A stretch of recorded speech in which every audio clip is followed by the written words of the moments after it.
साहेब 10 वर्षापूर्वी पेट्रोलचे भाव 70 रुपये होते, आज 100च्या पुढे गेले।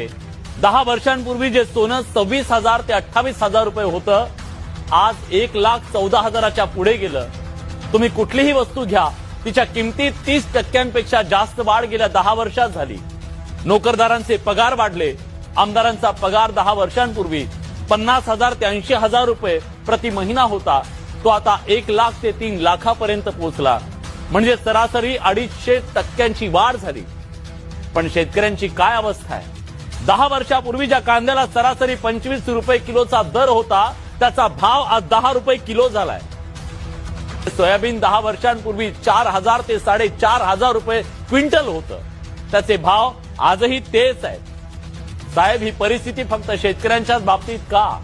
बाकी सगळं सोडा हो, आम्ही शेतकरी ज्या दुकानातून खत बियाणं विकत घेतो ना, ते दुकानदार आमच्या कमिशनवर परदेश दौरे करतायत साहेब। पण आम्ही शेतकरी मुंबईचा किनारा सुद्धा बघू शकत नाही।